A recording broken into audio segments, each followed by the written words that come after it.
1050년부터 천년에 이르기까지 한 50년 동안 사역을 했습니다. 아이가 없던 한나는 하나님께 통곡하며 서원했지요. 우리 지난 시간에 봤듯이 사무엘상 1장 1절에서 한나가 하나님 앞에 이렇게 서원합니다. 만군의 여호와여, 만일 주의 여종의 고통을 돌아보시고 나를 생각하시고 주의 여종을 잊지 아니하사 아들을 주시면 내가 그의 평생에 그를 여호와께 드리고 삭도를 그 머리에 대지 아니하겠나이다. 한나의 참 간절한 바람이었고 간절한 소원이었습니다. 평생을 하나님께 드리겠다는 그 소원입니다.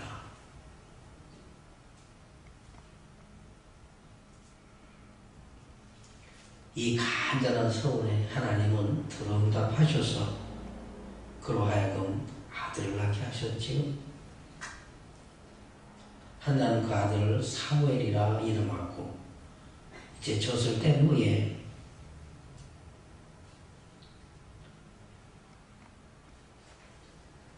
여호와의 집에 맡겨서 제사장 엘리 앞에서 하나님의 그 거룩한 직무를 훈련받게 합니다. 그때부터 어린 사무엘은 여호와의 집에서 여호와를 섬기게 되지요. 그리고 섬기는 도중에 오늘 3장에 보니까 여호와께서 사무엘을 부르십니다. 사무엘아, 사무엘 이렇게 부르시는 그 말씀이다. 앞서서 1절 한번 보겠습니다. 3장 1절 한번 읽어주세요. 아이 사무엘이 엘리 앞에서 여호와를 섬길 때에는 여호와의 말씀이 희귀하여 이상이 흔히 보이지 않았더라. 네, 사무엘이 자라는 그 시기에 하나님의 말씀이 가리워졌다라는 것입니다. 가리워졌다. 대제사장 엘리가 있음에도 하나님의 뜻을 알지 못했습니다. 깨닫지를 못했어요. 말씀이 내려와 선포되지 못하고 가리워졌다. 그러니까 세상은 말씀으로 어두워졌다는 것이지. 하나님의 이상, 당시에는 꿈으로 이렇게 나타나고 하셨는데 그게 다 없어진 겁니다. 다시 말씀드리면 세상이 타락하고 부패했기 때문에 그 세대에 하나님의 말씀이 희귀했다. 그죠? 요즘은 어떻습니까? 집에서 방송 틀어보면 하루 종일 하나님의 말씀이 나옵니다. 기독교 방송 CGN TV에서 말씀이 계속 나옵니다.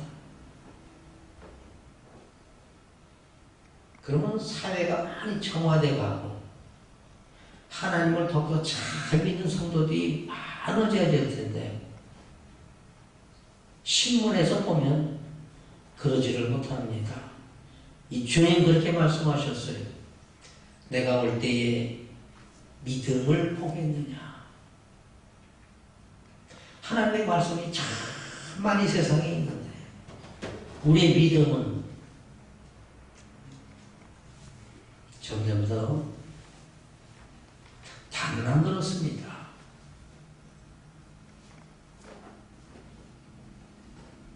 이렇게 혼탁한 때에 사무엘이 성장합니다. 사사기 21장 25절을 보면 왜 그 세대가 어둡고 혼탁했는지가 나오는데 사사기 21장 25절에서 보니까 그때에 이스라엘의 왕이 없으므로 사람이 각각 그 소견에 옳은 대로 행하였더라 라고 말씀하셨어요. 성경은 이 시기를 혼탁한 시기다, 어두운 시기다라고 표현합니다. 다시 말씀드리면 내 생각에 내 소견에 옳은 대로 행하는 그때가 하나님의 말씀이 가리워진 시기다. 혼탁한 시기다. 어두운 시기다라고 성경은 말씀합니다. 내 소견에 옳은 대로. 지금도 똑같습니다. 내 생각대로 행하면, 말하면, 생각하면 안 된다는 것입니다. 하나님의 뜻대로 행해야 되는 거예요. 내 생각엔 그게 옳은 것 같지만 하나님의 생각은 어떤가? 예수님이라고 하면 어떻게 하실까? 이게 첫째가 되어야 됩니다. 내 중심, 내 소견의 중심이 아니라 하나님 말씀에, 하나님 뜻에 그 중심을 따라야 된다라고 성경은 말하는 겁니다. 그게 빛의 세계고 그게 어둡지 않은 세대다라는 겁니다. 근데 사사기 때에도 우리가 쭉 살펴봤지만 하나님이 평화 주시면 똑같은 죄를 계속 반복적으로 짓는 게 이스라엘의 백성이었습니다. 평화를 주시면 조금씩 지나가면 하나님이 잊어버리고 또 다른 신 섬기고 하나님 섬기지 않고 하나님 떠나고 하나님과 함께하지 않는 삶, 하나님을 떠난 삶은 그게 정상적인 삶은 아니라는 것이 성경은 밝히 우리에게 말씀하고 있는 것입니다. 사무엘이 자라는 그 시기가 하나님의 말씀으로 가리워졌다. 사사기에 보니까 자기 소견에 오를 대로 각자 행할 때가 그게 빛이 하나님의 말씀이 가려진다는 거예요. 마치 창세기 6장 5절 6절에 나오는 그 말씀과 똑같은 거지. 창세기 6장 5절 6절을 보니까 여호와께서 사람의 죄악이 세상의 관영함과 그 마음의 생각의 모든 계획이 항상 악할 뿐임을 보시고 땅 위에 사람 지으셨음을 한탄하사 마음에 근심하셨다라고 성경은 말씀합니다. 이때 이럴 때 사무엘이 자라고 있을 때입니다. 이렇게 말씀이 희귀할 때에 하나님의 말씀이 나타나지 못할 때에 제사장 엘리 시대에 사무엘이 자라는데 그때 하나님의 말씀이 다시 나타나셨다는 겁니다.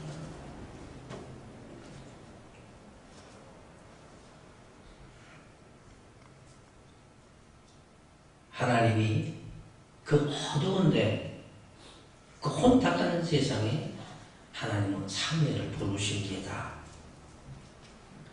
눈으로 한번 성경을 다 읽어보시기 바랍니다. 4절에 보니까 여호와께서 사무엘을 부르시는지라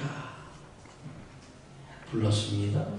6절 보면 여호와께서 다시 사무엘을 부르시는지라 다시 불렀다. 처음 불렀고 또 다시 불렀다. 8절에 보면 여호와께서 세 번째 사무엘을 부르시는지라 하나님은 부르시고 다시 부르시고 세 번째 부르셨다라는 것입니다. 이게 하나님의 사랑입니다. 우리는 한 번 불러서 대답 안 하고 두 번 불러서 대답 안 하고 세 번 불러서 대답 안 하면 열이 꽂힐 것입니다. 하나님은 똑같이 계속 부르십니다. 이게 하나님의 사랑입니다. 부르시고 다시 부르시고 세 번째 부르시고 계속 부르시는 거예요. 그가 깨달을 때까지. 10절에 보니까 네 번째 또 부르십니다. 여호와께서 임하여 서서 전과 같이, 전과 같이라는 건 세 번 다 임하여 서서라는 뜻이에요. 하나님께서 임재하셔서 전과 같이 사무해라 사무해라 부르시는지라. 이제 네 번 부르신 겁니다. 이 하나님의 사랑이에요. 어린 사무엘은 하나님의 부르심을 깨닫지 못했습니다. 그런 걸 본 적이 없으니까, 들어본 적도 없으니까. 풀리긴 누가 분명히 부르는데 깨닫지 못한 거예요. 그러나 하나님은 사무엘을 사역자로 삼으시기 위해서 이렇게 계속 한 번, 두 번, 세 번, 네 번을 부르신 겁니다. 여기서 우리는 하나님의 그 자비하심을 읽을 수 있습니다. 죄인의 길에서 돌아올 때까지, 죄인이 하나님께 구원받을 때까지 하나님은 부르시고 또 부르셔서 그 죄인을 구원하신다. 옳은 길로 인도하신다.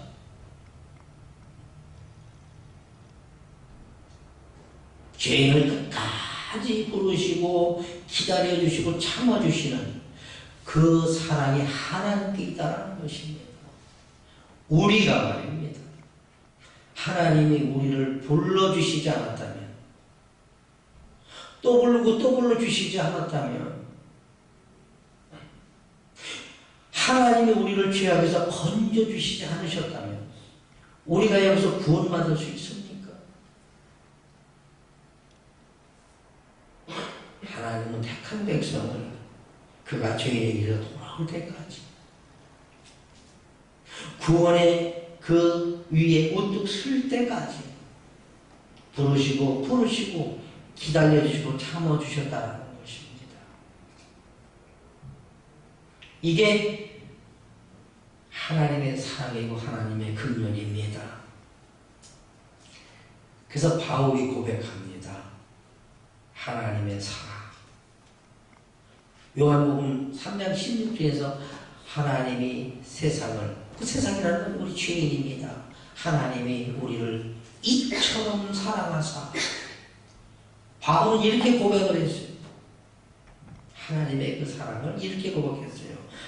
로마서 8장 38절로 39절에서 바울의 고백입니다. 내가 확신하노니. 바울이 확신한대요. 바울이 어떤 사람입니까? 나를 본받으라 사람입니다. 나를 본받고 나를 따라가는 거예요. 나를 본받으라. 근데 딱 한 가지, 내가 주 예수를 본받은 것 같이 나를 본받으라. 그러면 결국 주 예수를 본받으라 라는 뜻입니다. 내가 본받은 것 같이 너희는 나를 본받으라. 그리스도는 안 보이십니까? 그 사도 바울이 내가 확신하노니, 얼마나 확신하면요, 내가 확신하노니 하고 쭉 나오는데 사망이나 죽는 거죠. 생명이나 천사들이나 권세자들이나 현재일이나 장래일이나 능력이나 높음이나 기쁨이나 다른 아무 피조물이라도 우리 주 그리스도 예수 안에 있는 하나님의 사랑에서 끊을 수 없으리라. 이걸 바울은 확신한다고 했습니다. 여러분 확신하십니까? 이게 확신돼야 됩니다.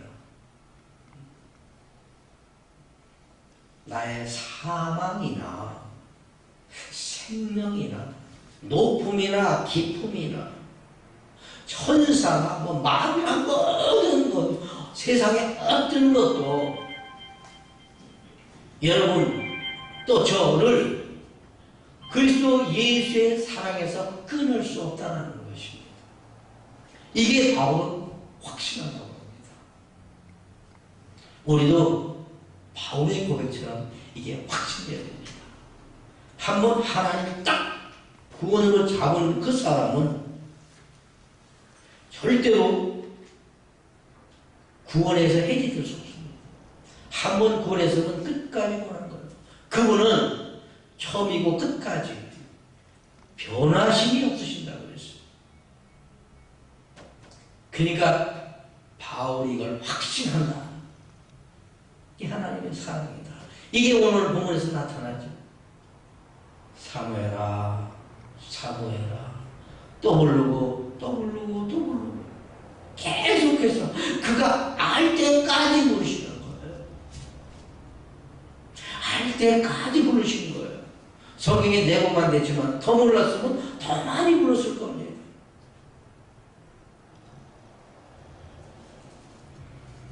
10절 후반절에 보니까 사무엘이 대답합니다.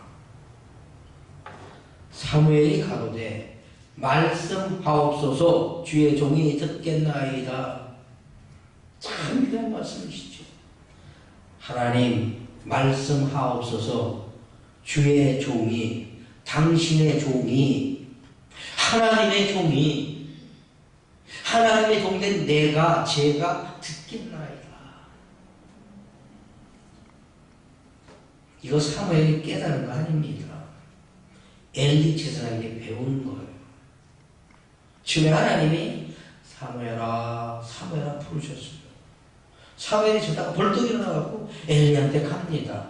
저를 부르셨습니까? 아니, 부르지 않았다. 가서 자거라.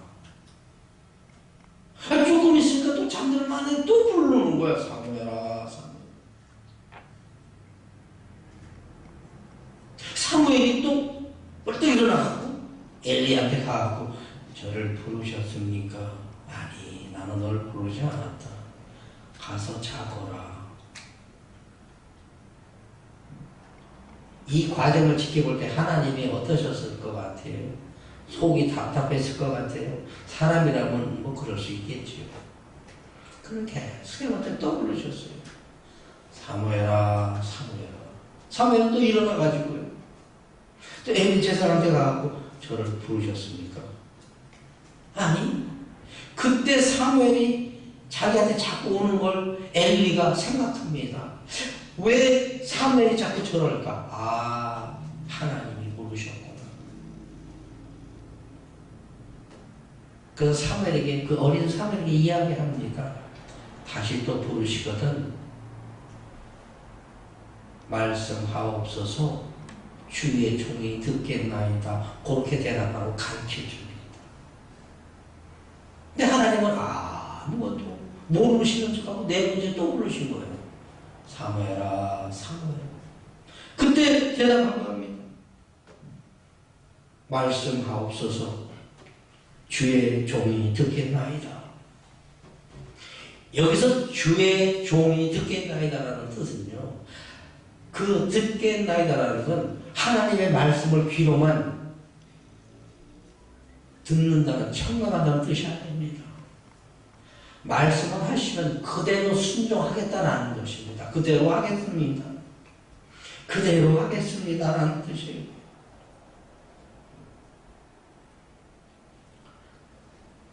사무엘은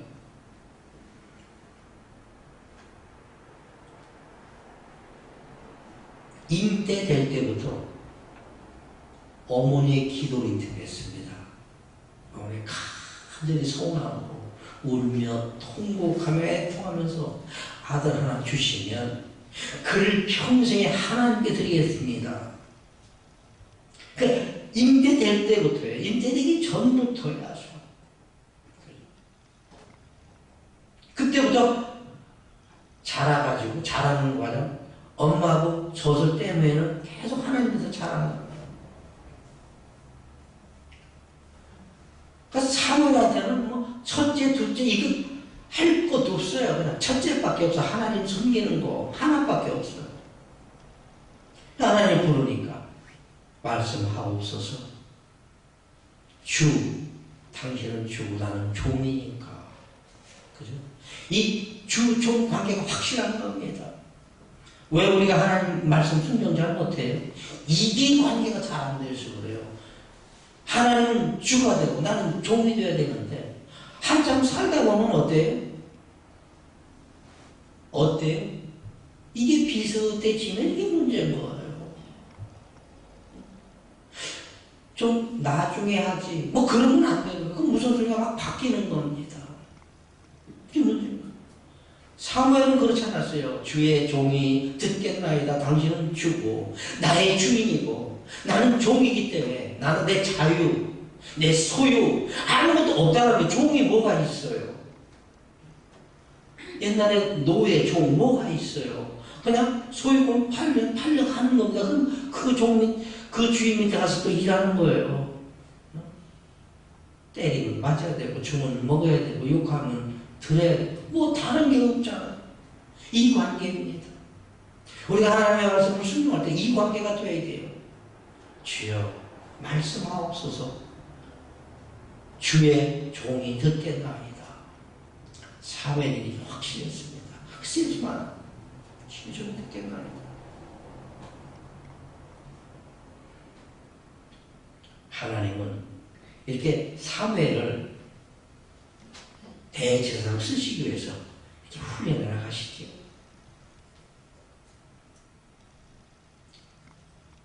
우리 여기 목사님 계시고 전사님들 계신데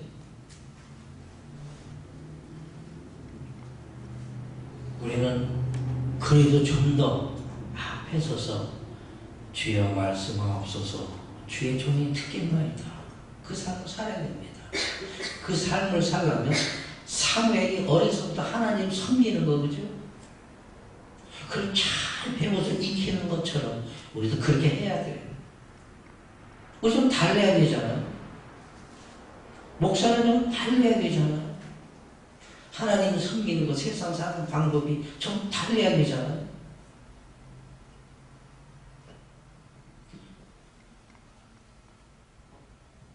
목사는 달라야 됩니다. 전사 달라야 돼요.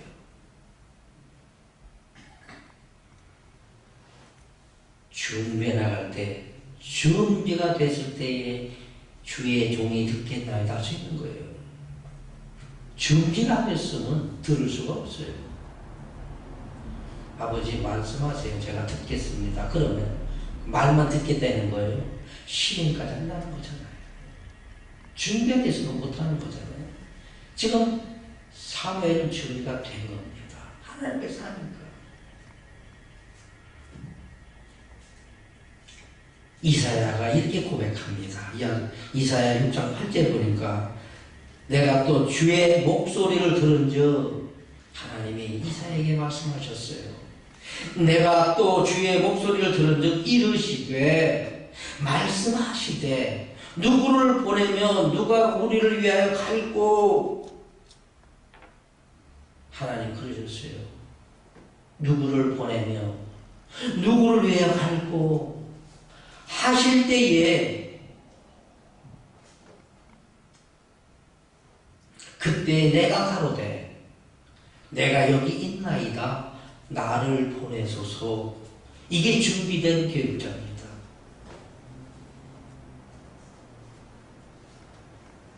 누구를 보낼고 누구를 위해서 갈고 하고 말씀하실 때에 내가 여기 있나이다 나를 보내소서. 이 준비된 거지요. 준비가 안 됐으면 이 대답 못하지요.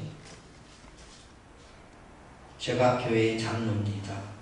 제가 권사예요. 제가 안수 집사입니다. 집사예요. 이 준비된 삶을 살아야 되는 거예요. 내가 여기 있나이다. 내가 하겠습니다. 주여 말씀하옵소서. 주의 종이 듣겠나이다. 듣고 실행하겠다라는 겁니다.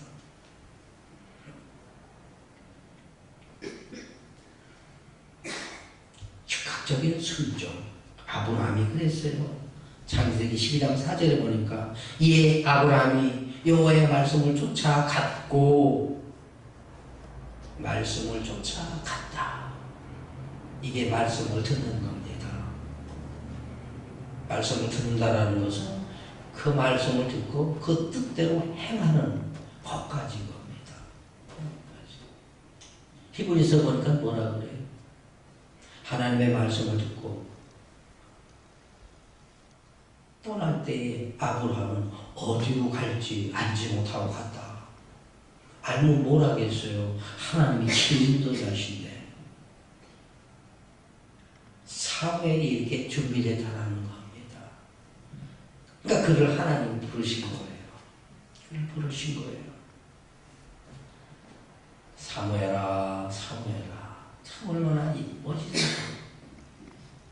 떨기나무에서 모세를 부르듯이 모세야, 모세야, 내가 선 곳은 거룩한 곳이니 내 신발을 벗어라. 사무엘아, 사무엘아. 이게 참 보셨어요. 말씀이 참 희귀할 때에 하나님이 나타나 주셨어요. 그리고 뭐라고 말씀하세요? 13절, 14절 한번 읽어주세요. 내가 그 집을 영영토록 심판하겠다고 그에게 이른 것은 그의 아는 죄악을 인함이니 이는 그가 자기 아들들이 저주를 자청하되 금하지 아니하였음이니라. 그러므로 내가 엘리의 집에 대하여 맹세하기를 엘리 집의 죄악은 재물이나 예물로나 영영이 속함을 얻지 못하리라 하였노라. 참 문제입니다. 당시 사사시대에 엘리라는 대제사장이 있었어요. 근데 하나님은 그 엘리의 가문을 멸하시겠다는 겁니다. 그 죄악이 너무 커서 재물이나 예물을 드려도 속함을 받지 못한다. 영원토록. 그러니까 심판하기로 하나님이 작정하셨다는 것입니다. 참 이게 큰 죄입니다. 이게 하나님이 용서 안 하시는 죄예요. 그랬잖아요. 하나님은 70번씩 7번까지도 용서하신다. 근데 엘리 가문의 하나님은 용서 안 하시겠다는 겁니다. 재물로도 예물로도 아무리 그런 걸 갖고 와서 제사 드려도 안 된다라는 거. 안 된다.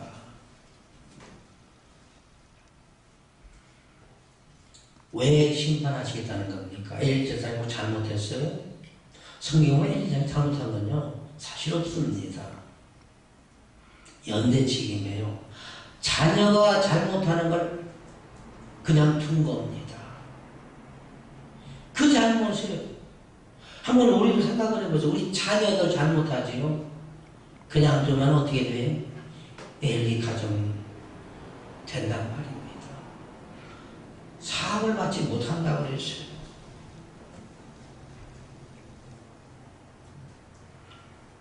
하나님은 사무엘상 2장에도 엘리 가정을 심판하신다고 예언하셨어요. 사무엘상 2장 31절에 보니까 보라 내가 내 팔과 내 조상의 집 팔을 끊어 내 집에 노인이 하나도 없게 하는 날이 이를지라 그랬어요. 팔을 다 잡아버린다는 거지. 번식을 못한다는 거예요. 노인을 다 없애는. 그게 영원한 심판이에요. 하나님은 왜 이렇게 제사장으로 하나님께 충성한 그 제사장 가정의 가문을 왜 이렇게 멸하시겠다는 것인가요? 아니 엘리가 하나님을 위해서 많은 봉사를 했는데 왜 하나님은 엘리 가정을 이렇게 멸망시키시다는 거예요? 재물로나 예물로도 사지 않으시겠다는 거예요. 왜 그럴까요? 여기에는 엘리의 아들, 두 아들 홈리와 비나스가 죄를 졌는데 이 죄가 보통 죄가 아닙니다. 이 죄 때문에 첫째는 그리고 엘리는 그 죄를 방관했기 때문에 이 동달아 얻는 벌입니다. 그러니까 아들이 죄를 졌는데 아버지가 방관했다는 거예요. 그걸 고쳐주지 못했다는 겁니다. 그래서 그 집안을 하나님이 가문을 아주 그냥 멸망시키신다는 거예요. 그럼 우리가 생각해 볼 때 홈리와 비나스 엘리 제사장 두 아들이 지은 죄가 크게 두 가지인데 첫째가 한 가지는요 하나님의 제사를 멸시했습니다. 이게 큰 죄예요. 하나님의 제사를 멸시했다. 다시 말하면 하나님께 드린 예배를 멸시했다. 우리 지금 예배하고 있습니다. 이거 멸시하면 큰일 나요. 우리가 사람끼리 죄를 지면 하나님이 용서하세요. 근데 우리가 하나님이 직접 죄를 지면 누가 용서해요? 성경이 그러죠. 누가 용서해요? A라는 사람하고 B라는 사람하고 서로 죄를 지면 하나님이 얘들아 그러지 마라. 회개하면 용서해. 아니 직접 하나님한테 이 죄를 지면 어떻게 했어요? 근데 제사를 멸시했다는 거예요. 사무엘상 2장에 나오는데 2장 16절로 17절에 보면 그 사람이 이르기를 반드시 먼저 기름을 태운 후에 내 마음에 원하는 대로 취하라 하면 그가 말하기를 아니라 지금 내게 내라 그렇지 아니하면 내가 억지로 빼앗으리라 하였으니 이 소년들의 죄가 여호와 앞에 심히 크면 그들이 여호와의 제사를 멸시하니였더라. 이게 우리가 구체적으로 성경 다 안 봐서 그런데 이스라엘 백성이 여호와께 제사하러 옵니다. 죄를 질 때 아니면 절기 때 절기 때 제사를 드리오면 소나 양을 잡아서 제사합니다. 그러면 이제 잡아가지고 각을 뜨잖아요. 그래서 하나님 앞에 번제로 드릴 때는 태워서 주는 겁니다. 또 삶아서 드리고 이게 제사를 먼저 드리는 거예요. 근데 홈리와 비슷한 두 아들이 보면 이런 새 갈고리가 있습니다. 성경에 나와요. 새 갈고리. 삶는데 그냥 넣는 거예요. 막 삶는데 삶아서 걸리면 가는 거예요. 이걸 삶아서 숯불에 담아서 하나님의 제사를 먼저 드리고 먹어도 제사장들이 먹어야 되잖아요. 이걸 쉽게 말하면 제사를 드리려고 막 차리는데 차리기 전에 제사하기 전에 다 갖다 먹는 거예요. 세상적으로 조상들에게 뭐 죽은다 뭐 제사하잖아요.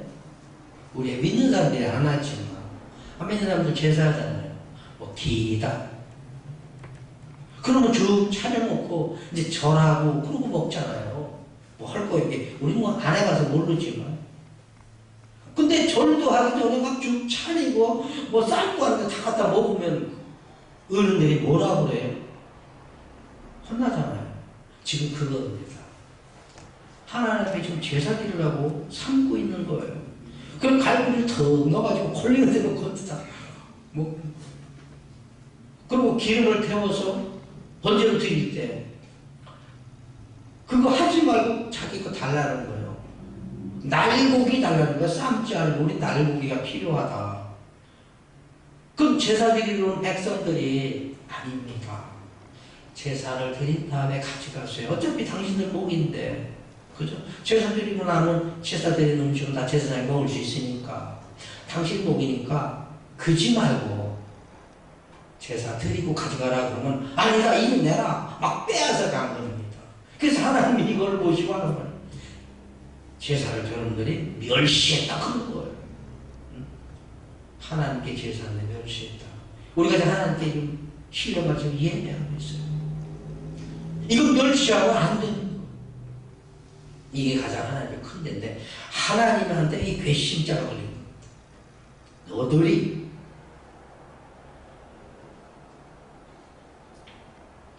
두 번째 죄는 성물란죄입니다.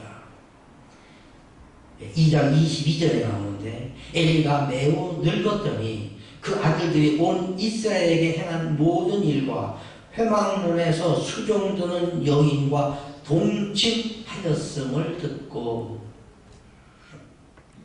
두 아들이요 성전에서 섬기는데 제사를 대신 드려주고 이걸 하는데 그 여자들이 이제 뭘 차리고 삶고 만들잖아요. 그 여자들 데려다가 동침했다는 겁니다. 여호와의 집에서 이거 얼마나 잘못된 거예요. 얼마나 부패한 그죠? 이때 세상이 하나님의 말씀으로 다 알려졌다고 성경은 초반부터 말씀하셔요. 이 희귀한 때에 하나님은 사무엘을 부르셨다라는 겁니다. 이때요 이렇게 암흑할 때 죄악이 관영할 때 아주 전부 죄악뿐입니다.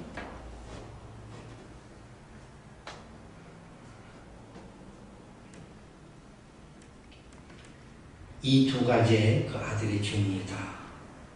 근데 엘리 제사를 잘못한 건 뭐냐면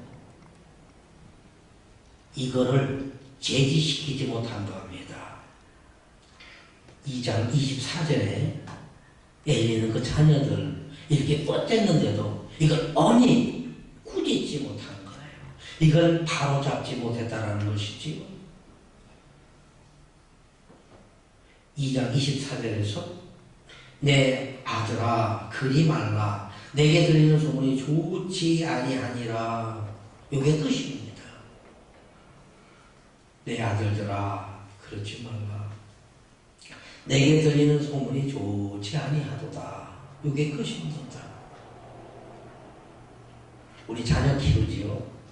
자녀가 잘못했으면 그 방관하면 안 됩니다. 어떻게 해서도 안 하게 만들어줘야 돼요. 기도하면서 어떻게든지 그 죄를 범하지 않게 돌려서 자꾸 만들어주는 거예요. 그죠? 아이들을 뭐 때려서 훈련시키겠어요. 좋은 말로 사랑해주면서 하나님의 것이잖아요. 사모해라 사모해라 떠오르고 떠오르고 떠오르고 떠오르고 참고 기다려주시는 겁니다. 우리도 자녀한테 그래야 돼요. 떠오르고 떠오르고 그저 사랑해주면서. 근데 엘리지선 그거 못한 겁니다. 그 하나님은 너 그거 못했으니까 너희 집안 너희 가문 이제 전부 멸할 것이다. 매번 하나님이 경고하셨어요. 결론은 어떻게 됐어요? 두 아들 젊어서 다 죽습니다. 그 아버지 엘리 제사장은요, 그 죽었다는 소식 듣고 의자에 앉았다가 넘어져서 목이 물이 죽었습니다. 비참한 치료를 받는 것이요. 자녀 교육 참 중요합니다. 에베소서 6장 4절에 보니까 또 아비들아 너희 자녀를 노엽게 하지 말고, 이 노엽게 하지 않는 게 참 중요한 겁니다. 노엽게 하면 곁나가잖아요. 대들잖아요. 입문 닫아버리잖아요. 뭐라 그러면 그게 옳은 줄 알면서도 깎걸로 가잖아요. 그럼 노엽게 하면 안 돼요. 또 아비들아, 남자들이 아비들이 화를 펑펑 잘 내요. 저부터도 아비들아 자녀를 노엽게 하지 말고 오직 주의 교양과 훈계로 양육하라. 참 중요하죠. 뭘로 교육해요? 주의 교양과 교훈으로 양육하라 그랬어요. 말씀으로 양육하지 않고요, 세상 걸로 양육해놓으면 세상 사람이 됩니다. 그냥 세상 사람이 되고 마는 거예요. 그럼 우리가 논할 일이 없지요. 뭐 세상 사람인데. 근데 성경은 주의 교양과 그 다음에 뭐라 그래요? 훈계로 양육하라. 하나님의 말씀을 양육하라. 그게 남는 거다. 우리가 첫째는 하나님의 말씀을 가르쳐주는 겁니다. 그렇게 자꾸 살게끔 해주는 거예요. 이게 가장 중요한 겁니다. 엘리 제사장은요, 자녀 교육을 잘못했습니다. 그리고 그렇게 막 하고요, 나이가 많잖아요, 뭐. 그죠? 막 고기도 삶는데 삶기도 전에 막 태우기도 전에 뺏어다 먹고, 수정 있는 여자들 데려다 가늠하고, 아버지가 컨트롤을 못하는 거예요. 부모가 자녀를 컨트롤 못할 때 이게 문제입니다. 요즘 그런 거 있어요. 우리 한국에서는 뭐 이렇게 벌을 아주 혼내 좀 딱 하고, 몇 대 맞을래? 저도 그런 거 해봤어요. 몇 대 맞을래? 한 대. 세게 때리는 거예요. 두 대 가면 좀 약하게 두 대 때리고. 미국에서는 타임아웃 하죠. 한 번은 우리 집에요. 손녀딸이 하나 와 있는데 옷장에 들어가고 칩칩칩 먹고 있어요. 약간 깜깜한데 무슨 소리가 나요? 이러고 울고 있어요. 그 열었어. 너 왜 여기서 그냥 나오라고 그랬더니 이게 뭔 말이야? 그거 왜 안 나오냐 했더니 지금 타임아웃 하고 있는 거 그래. 타임아웃. 여러분 타임아웃 시키세요. 타임아웃 할 때 애들이 할 수 있어야 됩니다. 근데 어떤 애들은 너 들어가 타임아웃 그러면 그거 안 하는데 씨 쳐다보고 간대요. 그러면은 자녀 교육 잘못된 겁니다. 그래도 마지막 선은 하나 있어야 되잖아요. 그죠? 때리지 않아도 엄마나 아빠를 무서워해서 타임아웃 하면 해야 되잖아요. 그거 못한다면 이제 자녀 교육 시켜서는 못하죠. 하나는 지금 엘리 제사장의 두 아들이 이제 컸기 때문에 잠들기 때문에 아버지 말 안 듣는 겁니다. 내게 들리는 소문이 좋지 않다. 그렇게 하지 마라. 하나님은 그렇게 했기 때문에 두리뭉실했기 때문에 그 죄악이 크다라고 그렇게 말씀을 하신 겁니다. 자녀 교육 하나님의 말씀으로 교육해야 되는데 신명기에 보니까 교육을 이렇게 하라고 했어요. 신명기 11장 19절에서요. 또 그것을 너희의 자녀에게 가르치며 또 그것을 그러는 건 하나님의 말씀입니다. 율법이에요. 하나님의 계시예요. 그것을 너희 자녀에게 가르치며 언제 가르치냐면 집에 앉았을 때든지 그러니까 집에 앉았을 때든지 길을 행할 때든지 같이 걸어갈 때 누웠을 때든지 일어날 때든지 이 말씀을 아이에게 강론하라 그렇게 말씀하셨어요. 그러니까 하나님의 말씀을 자녀들에게 이야기할 때 강론할 때 가르쳐줄 때는 시도 때도 뭐 상관이 없는 거예요. 그냥 같이 가다가도 얘기해주고 또 얘기해주고 이렇게 하라고 성경은 말씀합니다. 하나님은 한나를 통해서 세상에 온 그 사무엘 불러주시고 그 다음에 엘리 가정이 이렇게 될 것이다 이거 얘기해 주니까 엘리 제사장이 알았습니다. 하나님께서 사무엘을 찾아서 무슨 말씀 하셨구나. 그 사무엘을 불러요. 하나님이 뭐라고 하셨더냐. 엘리 가정이 망한다고 그러면 안 좋잖아요. 그러니까 걱정합니다. 어떻게 해야 되나. 그래서 처음에 말을 안 했어요. 네가 지실적으로 말하지 않으면 안 되니까 얘기를 해라.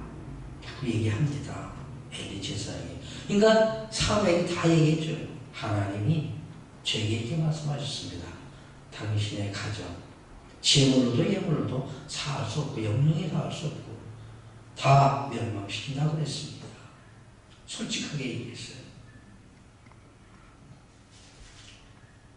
이 말씀을 제가 주석을 외워갖고 이제 찾아보니까 지도자는, 교육자는, 목사는 솔직해야 된다는 겁니다. 교인이 이 말을 들으면 섭섭하겠지. 이렇게 말하면 삐지겠지. 그거 상관하지 말라는 거예요. 사무엘이 참 자기 선지자 엘리 제사장, 선지자가 아니라 제사장한테 말했듯이 그렇게 해야 그게 하나님의 바른 성리라고 주석가들은 다 그렇게 말하고 있더라고요. 잘못하면 지적해 주라는 겁니다. 사무엘이 하나님이 나타나시고 또 말씀해 주시고 앞일을 이렇게 다 이야기해 주시니까 그가 하나님의 선지자로 하나님이 세웠다는 것을 성경도 말씀하고 이스라엘 백성도 그걸 확인할 수가 있었습니다. 19절에 보니까 사무엘이 자라매 여호와께서 그와 함께 계셔서 그 말로 하나도 땅에 떨어지지 않게 하시니 사무엘이 자라는 동안 하나님은 그와 늘 함께 하셨습니다. 또 사무엘도 어려서부터 하나님과 함께 했고 나이가 들어서 늙어졌을 때까지 하나님의 품으로 돌아갈 그때까지 하나님을 늘 섬기고 하나님과 동행을 했습니다. 하나님의 사역자로 부름받은 자, 하나님께 부름받은 자는 끝까지 그 하나님과 함께 동행하는 그런 삶을 살아야 되는 것입니다. 20절, 21절 한번 읽어주세요. 단에서부터 부엘세바까지의 온 이스라엘이 사무엘은 여호와의 선지자로 세우심을 입은 줄을 알았더라. 여호와께서 실로에서 다시 나타나시되 여호와께서 실로에서 여호와의 말씀으로 사무엘에게 자기를 나타내시니. 사무엘 3장 1절 마지막 절을 보면 계속해서 하나님은 사무엘에게 나타나시고 또 나타나시고 또 나타나셨습니다. 하나님과 함께하는 그 사무엘의 삶 속에서 이스라엘의 모든 백성들이 사무엘은 여호와의 선지자로 세우심을 입은 줄로 그들이 알았다라는 것입니다. 다시 말씀드리면 모든 사람들에게 사무엘은 하나님의 선지자라고 인정을 받았다는 것입니다. 참 귀하지. 인정받는 사람. 하나님께서 저와 여러분 한 분 한 분 다 구원하셨습니다. 하나님의 자녀세요. 이걸 세상 사람들에게 우리가 인정을 받아야 됩니다. 이게 참 중요한 겁니다. 그러려면 인정받으려면 어떤 삶을 살아야 돼요? 하나님이 원하는 그 선한 삶을 살아야 됩니다. 하나님의 자녀다운 자녀로서의 그 삶을 살아야 된다는 것입니다. 주님이 이렇게 말씀하셨어요. 이런 삶을 살아라. 이게 세상 모든 사람들에게 인정받는 삶이다. 이 인정받는 삶을 통해서 하나님이 영광 받으신다 라고 말씀하신 그 말씀이 마태복음 5장 16절 말씀입니다. 이같이 너희 빛을 사람 앞에 비추게 하여 저희로 너희 착한 행실을 보고 하늘에 계신 너희 아버지께 영광을 돌리게 하라. 너희의 착한 행실을 보고 다른 사람들이 너희의 착한 그 행실을 보고 참 착하거나 인정해서 그들이 하나님께 영광을 돌리시는 그런 선한 삶을 살아라라고 말씀을 하신 겁니다. 이렇듯 사무엘은 그 삶을 끝까지 다 봐도 그는 하나님 앞에서 하나님의 말씀 좌우나거나 치지 않고 그 말씀대로 늘 순종하면서 주여 말씀하옵소서 종이 듣겠나이다. 그 삶을 살았습니다. 귀하신 여러분, 여러분의 가정, 여러분의 자자손손의 모든 가정들이 참 그 선한 행실로 하나님께 영광 돌리는 그런 삶 다 사시기를 주님의 이름으로 축원합니다.